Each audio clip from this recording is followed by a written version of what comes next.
I'm King Gerald Jones, and this is another episode of Thousand Bodies Podcast. Today's topic: how can a woman trap a man with a baby? This has been a real controversial topic. Can a woman trap a man with a baby? I personally feel no, it is impossible. And I've never understood why people would say that a woman could trap a man with a baby when, and I'm going to give you the reasons why I say you can't. But on the contrary, some of my social media friends said that a woman can trap a man. So some of the examples they gave for a woman trapping a man with a baby was she can poke holes in the condom. She can lie and say that she's on birth control, which she's not.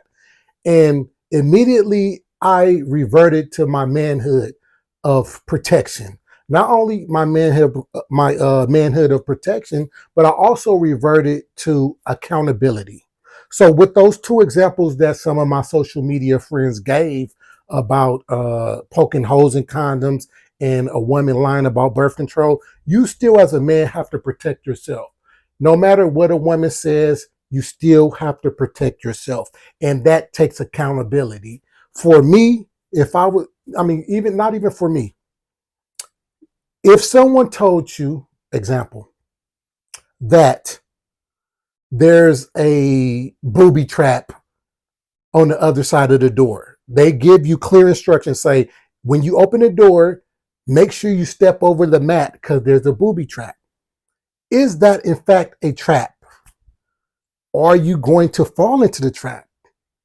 Is at that point it a trap or is it stupidity? That's the way I felt when I was giving the examples of the poke holes in the condom and a woman telling me she's on birth control, but she's not. Is it really a trap? Because for me, and I gave these examples on my social media, if you don't want a baby, you should make sure you're using your own condom. You should make sure you're using contraceptive, whether it be the woman contraceptive, whether it be you, but you have to take accountability because if said trap happens, you who gave the example know better. You know better. You gave us the example that women can poke holes in condoms. You gave us the example that a woman can lie. Since the beginning of time, we'll say the Bible or any religious book, it has been told or said that women are deceptive. Eve biting the apple. Women are deceptive. So why not take accountability as a man to be logical and not be deceived? So no, for me, no, a woman cannot trap a man with a baby. Like I said, contraceptive. You can have a healthy conversation with the woman and kind of see where her head is at, where your head is at, and where you're going. That's another form of taking accountability and even having a conversation of maturity to find out. So she'll know up front that you don't want a baby, and I'm going to be taking these necessary steps to protect not just you, but to protect myself. If we are the providers and the protectors, you have to protect yourself. Also, I named the pull-out method. Now, don't get me wrong. I know it's not 100%, but even you releasing in a woman knowingly without even pulling out, what does that? It's a possibility that she can get pregnant. So why not take accountability and at the very least, if you are engaging in intercourse, pull out at the least. And maybe we can give you a little snippet of if she poked the hole in a condom or if she lied about birth control, at least you pulled out, but you're going to release in her. Even with birth control, that's still not 100%. So these are the things that I'm saying you can do. At the very last straw, you can choose not to have intercourse. If this is, and this is very important for me, if you know, and this is a form of contraceptive, intelligent contraceptive. If you know this is a woman you don't want to have a baby with, if you know this is a woman you don't want to have a child with or be entangled with for at least 18 years or, dealing with a child, then you at the very least should not have intercourse with that woman. At the very least, if you consider a woman being able to trap a man, don't have intercourse with this woman, let alone wear the contraceptive, let alone have the healthy conversation, let alone pull out, scratch all of that. Don't have intercourse with a woman you don't want to have a child with, at the very least, if we're talking uh, intelligent contraceptive. Like I said, since the beginning of time, and I can get it. I do understand that women do lie, and there can be some things deceptive.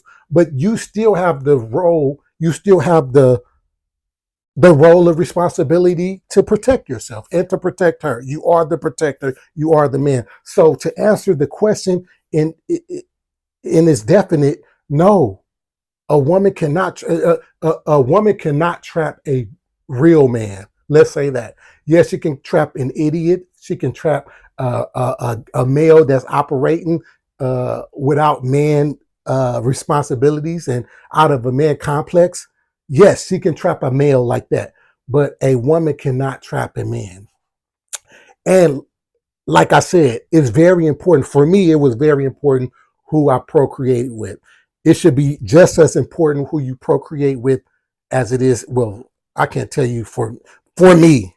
And I always used to say, and this is a crazy thing, I always used to say, no matter who I got pregnant, I was going to be with that person and try to make it work with my 100% ability, and I was going to be in my child's life, even if she was uh, a porn star. Hypothetical. This is hypothetical. Even if she was a prostitute, a porn star, 304. That's how serious I was about being in my child's life when I have a child. If you have those regulatory and regulations on yourself, you're going to operate with a little more coof as far as wearing the protection, having the healthy conversations, pull out method at the very least, or not even engaging in intercourse with a woman who you know you don't want to have a baby with.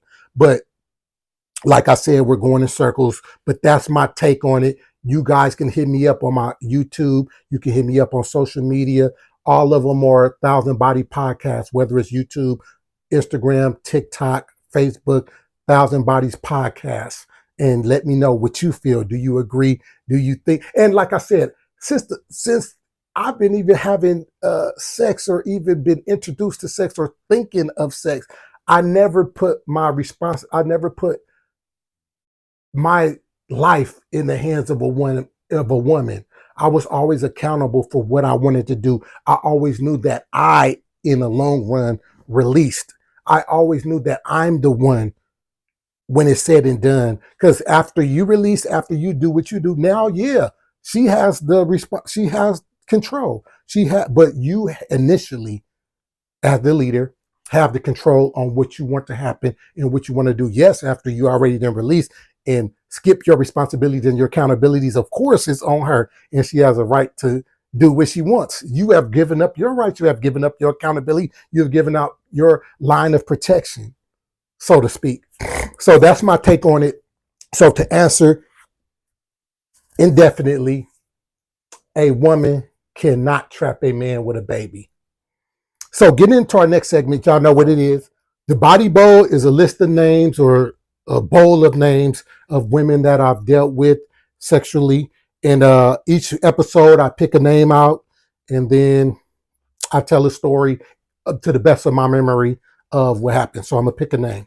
Body number, we got a blue ticket. Body number 869. Body 689. 689. Okay, let's see. 869.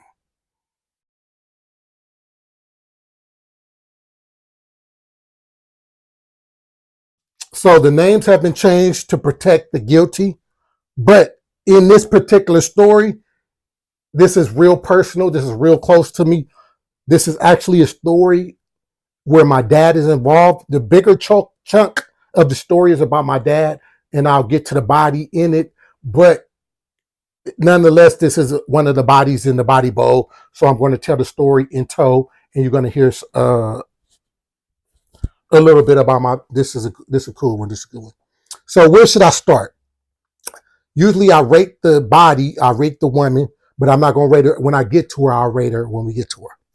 So this is in year 1999. I'm 19 years old, and my dad actually had just got out of prison from doing 10 years. Now, this was nothing new, him doing 10 years. He had, I think, did 10 years previously and had been doing time as, since I've been here. I never really had him in my life, so to speak. I just remember maybe 3 experiences with him, maybe in the 3rd grade, him getting out and being in a halfway house, and us going to see him. I remember one time us going to see him in prison. I think because my mom was married to him, and I think we stayed for the weekend. But I was young, I kindergarten. But I remember the green walls, visiting him, and then I remember another time when I stayed off of 79th in Vermont, and there used to be a boxing, I think on Hoover and 79th or whatnot. It used to be a boxing gym, and him taking me to the boxing gym as a kid. Like I said, kindergarten or 1st grade, no higher than that, 3rd grade. So point being, I only remember him being in my life a little bit. He never was there like that. I knew who he was, but he never stayed on the streets long enough. And my family used to pump him up like he was this good dude, not even good dude. Is that the word I want to use? Not really a good dude, but how can I what's the word? Just pump him up like he was a solid guy and a solid man. And I never really knew what he was going to prison for. Of course, I was too young. But I don't know if I'm rambling or if I'm building with what y'all should understand about me and my father's relationship. So again, fast forward, rewind back to 1999. He just got out of prison. So I'm 19 years old. So my whole life thing, went by, and I'm 19 now. I'm meeting my dad like as an adult for the first time. So he gets out, I meet him. We actually take a walk, and we take a walk around the park. He gets out. And at this time, when I'm 19, I'm living with my grandma. My grandma is living off of Fig and Vernon. And my dad is staying, and he comes to stay with us because he don't have nowhere to go. So he comes to stay with his mom, which is my grandma. So we both living with my grandma on Fig and Vernon. So like I said, back to the story, we're taking a walk, and he's apologizing for not being there. He's saying that, we were some good, me and my brother, are some good kids. We're some good men. And he's, apologizing. How I'm feeling about it, I'm telling him, okay, yeah, I accept your apology. It's cool, whatever. But I really don't know. And this is something I used to say when having the conversations about fathers. You never know what you're missing if you're not getting it. So I didn't know what I was missing as far as having a father figure. I didn't know the stories, the experiences or the examples, or I didn't know what I was missing because I didn't have it. So I really didn't care or didn't know what I was missing, or didn't let it bother me that I didn't have a dad because I had nothing to, shape it against. Versus, let's say I had a father and then he left. I never had that, so I never knew what I was missing. So when he's apologizing, I'm hearing him. And also I never really fiend for a dad. I never was worried like how people be saying that they wanted their dad. I never had those feelings. Crazy, but I never did. So getting back into the story, he gets out, would not. And I'm going to jump, and maybe he's out for 2 weeks. And I remember vividly this one day, jumping maybe 2 weeks ahead of me first meeting him as an adult. And I come home, and I'm going to Trade Tech. I come home from college in Los Angeles, Los Angeles Trade Technical College. I come home from school, and I'm catching a bus or whatnot, and I'm broke. But I just got my financial aid, and I'm like, okay, I'm about to get me a vehicle. I'm kind of shopping around to see what kind of vehicle I can get the best bang for my buck. So I come home, and he's standing in the window, and he's looking. So he says, should I tell y'all my middle name? No. Well, he calls me over to the window, and he say, look. He say, you see all that money out there? And I look out the window, and like I said, for people that's in LA, let me give y'all. So my grandma stayed in the apartments next to the Shell gas station on Figueroa and Vernon. And there's a big one, if y'all drive by, if y'all know, it's a big window at the top on the second floor, and you can see everything. So we're looking out of this window. He said, look at all that money. You see all that money out there? All that money to be made, all that money to be had? And I don't see it. I don't know what he's talking about. I'm looking and I see traffic. I see it's busy. I see some bums. I see some prostitutes. I see people. I don't see it. And I'm like, no, what you mean? You like, you ain't never tried to serve over here? You ain't never tried to sell nothing over here? And he's talking about dope. He's talking about, have I ever tried to sell dope over here? I've never thought about selling dope at this time, at this point, at this juncture in my life. I never even thought about selling dope. This is where the story's going. I was like, no. He was like, look. So now he's getting specific. He's pointing to the bum, and then he points out to me him trying to get money. And then he points out a situation where somebody doing a hand-to-hand transaction. He's pointing out a situation where the prostitute is walking down the street. So we're standing there for like maybe 20 minutes. I don't want to exaggerate, but maybe 20 minutes. And he's pointing out things. So he's showing me the money. And it's crazy because my little 19-year-old eyes, I mean, I lived there and I never really grasped it, caught it. Don't get me wrong, I'm in the hood and I'm observing things, but I'm not, maybe I'm not observing the dope gang. I'm seeing a lot of stuff in the hood, but I'm not seeing the dope gang. So he's putting me on. So it's like my eyes opened up and I see it now. And I see the plays. I'm looking, I'm watching, I'm seeing the hand-to-hand transactions. I'm seeing the dope being sold. So he said, you don't got no money? Remember, I just told you I'm about to try to buy a vehicle with my little financial aid that I just got from going to Los Angeles Trade Tech College.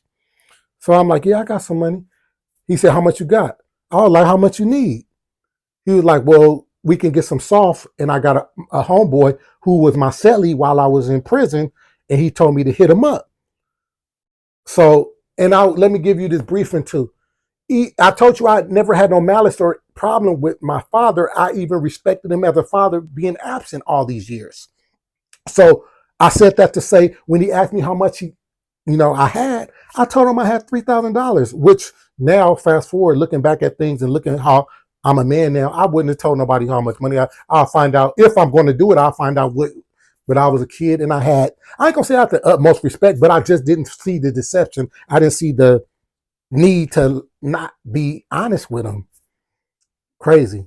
So I told him I had $3,000 or whatever. He said, perfect, that's cool. I'm gonna call my homie. And I'm gonna make sure I don't say this guy's name. I was gonna give him a fake name, but I'm not even gonna do that, so I won't slip up and say his name. So he's called his homie that he was his cellie, that he was. Should we call him cellie? He called his cellie that he was in prison with, and hooked up the meeting or whatever. So maybe I don't know how much later, but it was daytime when he was pointing this thing out. Fast forward, it's nighttime. So he like, all right, let's go. My homeboy here, he downstairs, let's go. Boom. So boom, we get, we go. I come out the gate, and this is 1999. I'll never forget.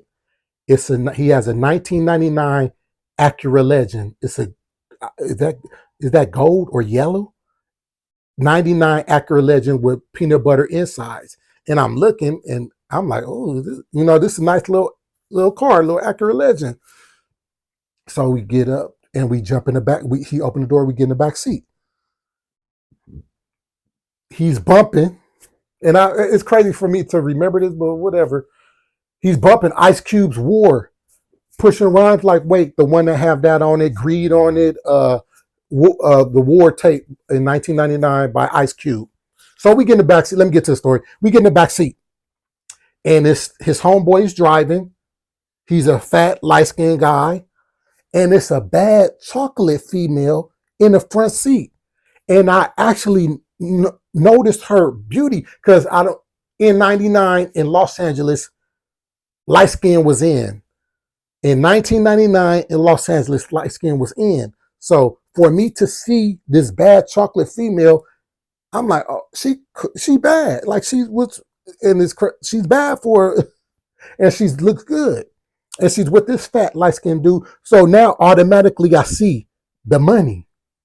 The money got this fat dude this. The money got this dude the accolade. So immediately I'm like, this about to be me. Just that fast, my mind went from schoolboy to doughboy mentally. So we're in the back seat. So they greet each other. He like, hey, what's up? I'll say my dad's name. What's up, Jerry? What's up? Boom. He said, so what's up, man? What's up, man? And the way he said it, he didn't say it verbally to him, but the way he's saying it is like my dad had probably been harassing him to serve or harassing him to get, some consignment or whatever. He like, what's up, man? What's going on? And he was like, well, I got it. I got the money. He was like, you got the money? And he was like, well, actually, my son got it. So I'm in the back seat in back of the dude. So he looks in his rear view mirror and he looks at me and he said, your son got it. He said, yeah, my son got it. We gonna get it. What's up? So I'm looking, I see him, then I'm peeping up the little chocolate thing and the bump music going, and I'm tripping about how nice the whip is pushing. And I'm a doughboy already. I'm locked in already. If you can say I'm selling the dope already. So he like, yeah, we're gonna go get it. So we end up going to Wells Fargo. This was when Wells Fargo was in the Crenshaw Mall. Not in the Crenshaw Mall, but in the Crenshaw Shopping Center. When it was, I don't know if it's still Wells Fargo, but whatever. We go to Wells Fargo, and I do the transaction needed. I forgot the limit, but I do the transaction needed to get the money. Boom. Get back in the car. We riding. So, I forgot to tell you this part. Which part? Okay, so then we drive to, I don't know if it's his house. I don't know. I can't say that. We drive to a house and we get in from the Acura, we get into a white Expedition. We get in the white Expedition. So we're driving and then we drive down the street. Do I want to tell the street? No. No, I'm not going to tell the street because I think it still be popping. It do not think it still be popping, so I'm not going to tell the street. So we drive down the street and we park. It was this street. I've never seen this before. This street looks like a club of fiends, a club of smokers, a club. So they're going in and out of this house and they're just packed on the street. Not only is it smokers that's just walking like bum smokers, but it's people in nice cars and cool cars and they're parked like a drive-in, like a drive-through. So so it's major traffic. So he parked the Expedition and he gets out. So I give my dad the money. My dad goes out with him. Boom. I'm sitting in there in the Expedition with the chocolate girl. She ain't looked back. She ain't said nothing. So when they leave out, she say, how old are you? And I was like 19. She's like, okay. And she's like making not even small talk. She's like, where your little girlfriend at? Where your girlfriend at? I was like, she at home. So she making small talk. And I'm thinking, I'm about to have this Acura Legend. I'm about to have me an Expedition, and I'm about to have me a bad chocolate female. So my dad and old boy, the fat dude, goes in or whatever, and I'm talking to old girl, and I'm seeing the traffic. I'm seeing the hand-to-hand transaction. I'm seeing the smokers walk up. I'm seeing the cars. I'm sprung. I'm gone already. I'm selling dreams. I'm selling dope already right now. So my dad and him go in the house. They stay for a couple of minutes and they come out. Boom. They get back in the Expedition. Boom. Dad gets in and he nods his head at me. Old boy drives us back to my grandma's house on Fig and off of Fig and Vernon. We get out. He tells my dad, I'm gonna bring the rest. I'm gonna bring the other half or whatever. Boom. So we get out. Boom. My dad, wait, when did he show me? So boom, we walk up the stairs and he showed me. He opens up what do you call it? A Ziploc bag, but then within the Ziploc bag are some zigzags. And then he opens up the zigzags and it's powder. So he didn't sell them. So now I know. Well, he say he's going to have to cook it. He says he's going to have to cook it, but he have to cook it when my grandma's gone. So that'll be tomorrow while I'm at school and she's at work at the church. He's going to cook it. So he was like, I would show you how to cook it, but I got to do it. He said, still go to school. Don't let nothing change. We don't want your grandma to know what we doing. So go to school like everything is normal. I'm going to cook it and then we're going to go from there. He was like, but later on, she's going to pick up some more and bring it right now. And you're going to get it. Boom. Okay. So I'm thinking I'm gone. Like I said, I'm gone. I'm selling dope already. Like I'm already got the accurate legend. I got me an accurate legend expedition and some bad broads already. So fast forward, old girl ended up calling and saying she downstairs or whatever. So my dad says, "Go ahead, Jamel. Go ahead. Go ahead." So I go downstairs and he said, "Be careful." Boom. I go downstairs and she's in the Acura Legend by herself now. So I'm thinking, so I come out the gate and I leave the gate so it won't close. And I'm and this is what I'm thinking. I'm thinking, I'm not even thinking that she's the police or it's a setup, but I'm like, I don't know why I'm thinking. If the police pull up right now as I get this, I'm gonna run and in the gate, close the gate, whatever, real fast. So I leave the gate open. So I'm like, so I get to the door and she rolls down the window and I'm like, and she's like, no, get in, get in. I'm like, all right. So I get in, boom, slam, close the door, and we drive, boom, we drive up Fig and we make it whatever. And we park. Let's talk about bodies. This girl is a 10, 100% chocolate body. She's bomb, but this is the body.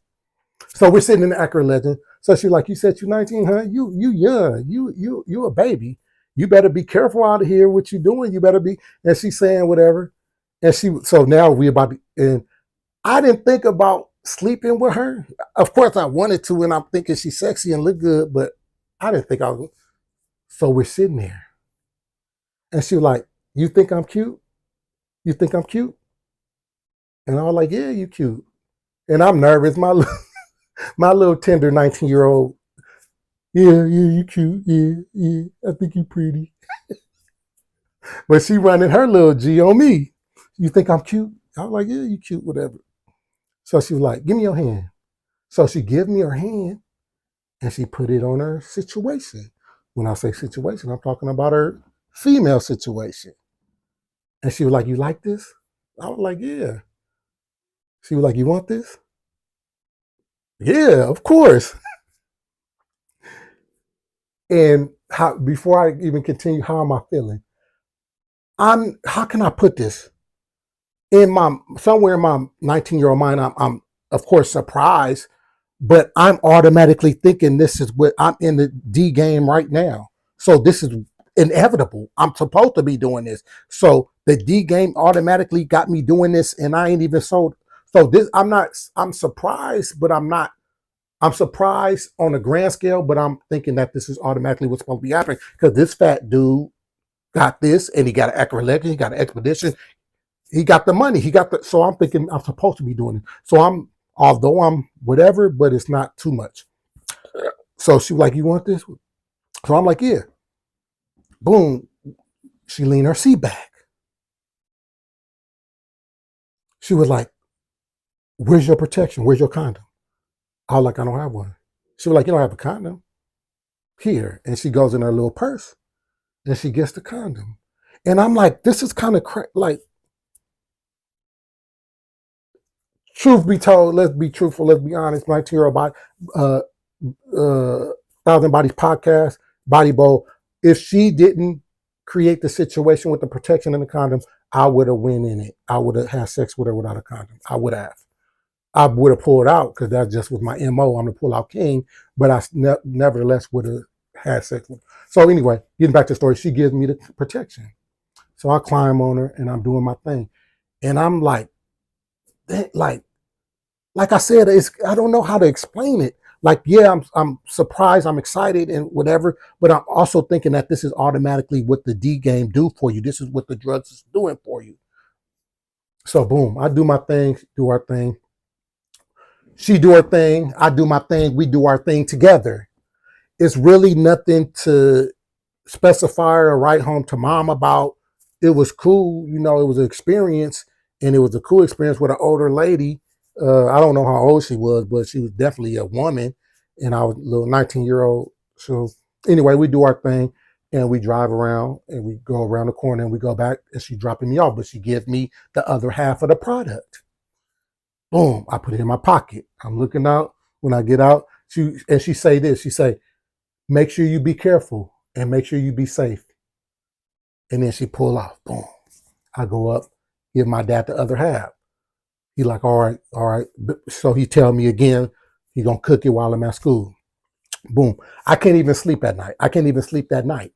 I can't sleep that night because I'm like all the things I'm about to do with in a dope game. I'm selling dope already. It's locked in.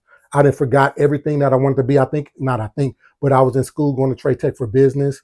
I was playing sports. I was playing basketball. All that out the window. All my little females. I ain't fucking with y'all no more. I'm already ahead of. I'm selling. I'm the D man now. I'm the D man. So, and this is my dad. My dad put me on to this. So I can't sleep at night. Boom. I'm thinking about whatever. But I get up in the morning, get dressed, catch the bus. I'm like, this is about to be my last time catching the bus. Catch the bus to trade tech to the college, do my little classes or whatever. Boom, boom, boom. I'm thinking about, I can't wait to get home. I can't wait to get home. I can't wait to get, because he said he cooking it. Can't wait to get home. Can't wait to serve. Can't wait to do boom, boom. You about where my dad been all my life. Get on the bus, thinking about bus driving home, going home on the bus. Boom, boom. Now this is when the story gets real. The story gets crazy. Get off the bus, go in the house. When I walk in the house, of all the things I expected, I didn't expect to see this. So my dad is sitting on the couch, and I'm like, "What's up, man? Did you cook it?"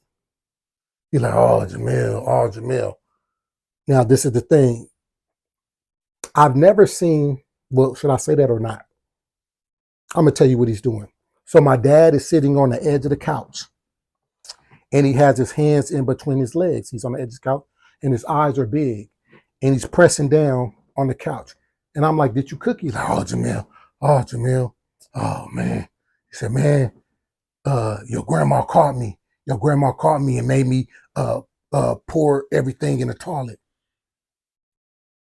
My grandma caught you and made you pour my $3,000 in the toilet of dope. He was like, "Don't say nothing. No, don't say nothing. Don't say nothing. She caught me." And this nigga eyes is big, and he's rocking back and forth, and he's pushing his thumb in the couch. I'll never forget this. And honest moment of clarity, moment of honesty. At this time, before I'm about to tell you what I'm about to tell you, I did not know what he was doing. I just was like, I thought he was just nervous that he got caught by my grandma, his mom, or that I didn't know what I'm about to tell you now. So boom, I call my mom. I call my mom. I'm like, "Mom, the money that you can stop looking for the car." She was helping me look for a car too. She's like, "What's happened? What's going on?" And I tell her, I was honest with my mom. And she said, "What is your dad doing?" And never before have she disrespected him. Never before did she release or divulge this information to me.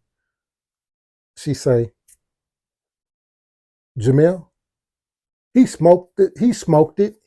He smoked it. He's a crackhead. He smoked it. He smoked it up."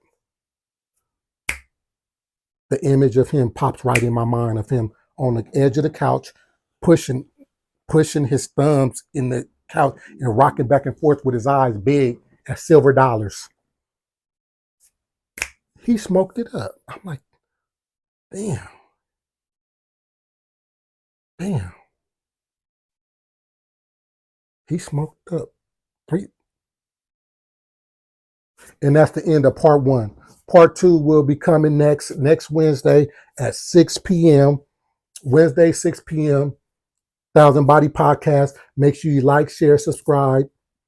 Let Do something in the comments, make a comment, let me know what y'all want to hear. Let me know if y'all have any questions, if I need to clarify anything with the story.